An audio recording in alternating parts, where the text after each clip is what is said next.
mundësit kena vinë pa strukturë apo pa sisteme, kryon kaos. Direkt du të mendojmë se çfarë sisteme do të fusim brenda. Çfarë thamë nëse ju kujtoj për delegimin? Çdo delegim që bëjmë pa sisteme është naivitet. Nëse ne duam që të kemi sukses, neve dhe çdo person i cili dhe çdo sipërmarrës duhet paguaj 2 fatura. Faturën e dhimbjes nga vetë disiplina, sepse duhet të rrisi veten e tij, dhe faturën për ndërtuar në sistemet dhe strukturat. Sepse magjia është tek fjala rritja, por edhe magjia tjetër është tek investimi i sistemeve dhe i strukturave. Por janë dhimbje, të dyja këto janë dhimbje. Po janë dhimbje detyrueshme në moment që ti kërkon të arrish diçka në jetën tënde nëpërmjet biznesit, që ti e quan sistem. Sepse nëse biznesi nuk funksionon pa ty, ose nëse nuk funksionon edhe kur ti je duke fjetur, nuk do të flesh derisa ta bësh të mundur që ai të funksionojë. Po si duke filluar duke punuar, po si duke ndërtuar mendsinë e dur, kulturën e dur, sistemet e dura, filozofinë e dur, vlerat, qartësinë, njerëzit e dur, skuadrat e dura, për të ndërtuar sistemet e shpërblimit, të motivimit, të trajnimit, të largimit, të sjelljes së njerëzve, të rritjes, të motivimit, kulturën e dur. Dikush ta do ta bëj kënesë mëngjes, nuk bëhet kënesë mëngjes. Mos e harroni të mirë ndonjë titull që do të jem pronar biznesi, të shkoj të flesë, unë kam vendosur strukturën, unë kam deleguar sogje. Gabimi më i madh, do të punosh minimum sa do 3 deri në 5 vjet. Nëse dikush ju thotë do ta bëni kënesë mëngjes, keni kujdes, se po ju çon në një drejtim të gabuar dhe pastaj gjitha do motivimi që keni marrë, gjitha do ide që keni marrë, mund t'i çoni në biznesin tuaj dhe të shikoni që nesër mëngjes rezultatet, nuk duken që nesër mëngjes rezultatet, sepse është e vështirë implementimi, është e vështirë ndryshimi i mendësisë së njerëzve që ke brenda në organizatë, nuk është çështje vetëm unë mësova një gjë të tillë, nuk ka arsye pse të dinë të tjerët. Jo, do të di gjithë skuadra jote. Arsye pse bizneset dështojnë kur rriten shpejt, kanë xhiro të madhe, por s'kan sisteme për të mbështetur. Ose rriten avash dhe mbaron shpejt cash flow, parat.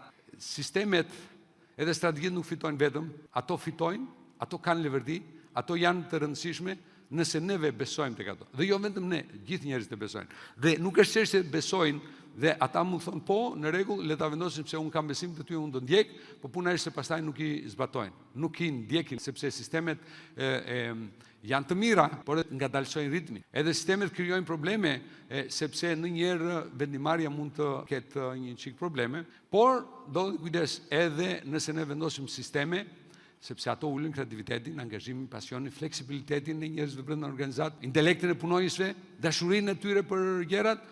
Atëherë do 2 gjëra, edhe mjetet, edhe sistemet, por edhe pjesën e inspirimit, dhe dashurisë, edhe të përkujdesis, edhe të njohurisë që ata të performojnë në maksimum. Njerëzit zakonisht nuk duan kontroll, sepse ndihen keq nëse ti kontrollon. Po unë do ju them diçka tjetër. Nëse dikush të thotë, mos më do sisteme, dhe mua nësë pëlqen kontroll, mos punoni me atë person. Mos punoni me njerëz të cilët nuk duan sisteme dhe kontroll, sepse njerëz të mirë që të cilët performojnë mirë, ata duan që çdo njeri ta di brenda organizatë se sa mirë punojnë. Kurse ata që nuk duan sisteme kontrolli, është përgjegjësia jonë, kemi thënë, që ne të marrim masë që të motivojnë njerëz, po të marrim masë që të ekzistojnë dhe sistemet.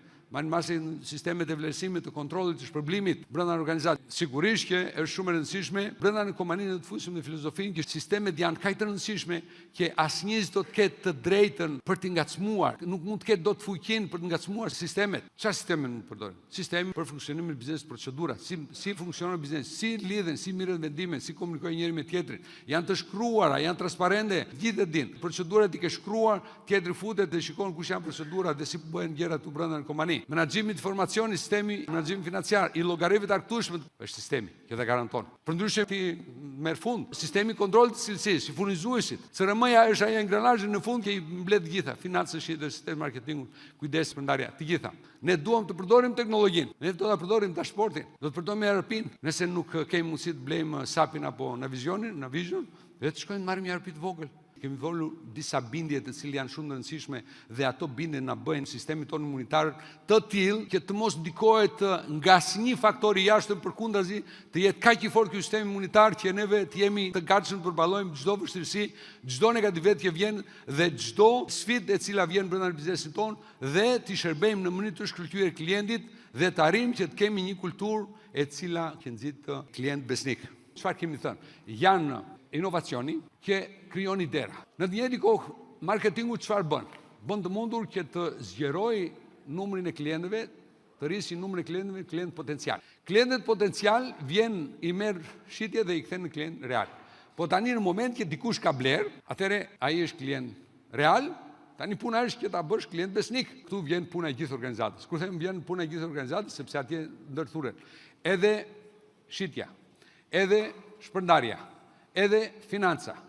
Çdo njeri brenda organizatë është përgjegjës për të shërbyer klientit. Dhe nëse ti nuk fut brenda organizatë filozofinë, mendësinë që klienti, tregu kërkon vlerë, kërkon zgjidhje të një problemi, kërkon përmbushje të një premtimi, s'ke bërë asgjë. Si përmbushje e premtimit? Po, përmbushje e një premtimi se personi i cili është kontakt me tregun është kompania dhe ai do të përmbushë premtimin për të dorëzuar mallin në kohë e për t'i dhënë cilësinë e duhur apo mësimin e duhur apo në bazë të marrëveshjes që ti ke rënë dakord me ata. Ti si shitës ose si personi i cili drejton biznes duhet dish që klientët duan sukses në biznesin e tyre, sepse nëse ata janë të suksesshëm, ata do blejnë prapë. Nëse janë të suksesshëm, ata do referojnë. Nëse thjesht janë të kënaqur, ata s'kan për të referuar.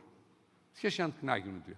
Por diferencën, të keni fanatik, të keni besnik, e bën dikush i cili ka sukses edhe ai gjithmonë do të blej nga tyja dhe do të jetë besnik. Por ama, nëse ne duam klient besnik, duhet kemi punonjës besnik. Njerëz duhet të jenë besnik në kompanisë, njerëz të cilët e duan e dashurojnë brandin, kompaninë, e duan klientin. Dhe kjo është puna jonë, kjo është mendësi, kjo është kultura që duhet ndërtojmë brenda në kompani. Nëse dikush mund na thotë klienti çfarë kërkon? Klienti kërkon të i kalojë pritshmëritë më të mirat që ka pasur, pavarësisht se nga vijnë pritshmëritë, kanë ardhur nga konkurrentë apo kanë ardhur nga tyja, pritshmëria e radhës është ajo eksperjenca e tij e fundit më e mirë. Je i Zoti, zotëri, që ti ta bësh eksperiencën më të mirë të fundit që ai ka marrë, ti të vazhdosh të japësh, edhe atë kalosh atë, do bësh ndryshimin, për ndryshe do dalësh jashtë tregut. Do të bësh të tilla oferta të parezistueshme, shërbime të parezistueshme, derisa ai të ndihet budallan nëse nuk e pranon, të ndihet keq ai. Do thotë, unë si mund të largohem nga një kompani i cila është kaq korrekte. Klientët ndonjëherë nuk dinë çfarë kërkojnë. Do të kemi kujdes. Mençuria jonë është që neve nga një ran do të shikojmë fitimin e tyre, por do të shohim edhe fitimin tonë. Atje futen ekspertiza jonë, profesionalizmi jonë në shitje, në ndikim, në negocim, të gjitha gjërat të cilat e kemi pajisur skuadrën tonë me aftësi që kur shkoj atje në treg ai të jetë armatosur me një urit që të marrë rezultatet e duhura. Ne du të kemi në mendjen tonë. Dhe çdo njeri në organizat, klientët, konsumatorët nuk blejnë produkte, ata blejnë brande, ata blejnë emocione, ata blejnë vlerë, ata blejnë identitet, ata blejnë besim.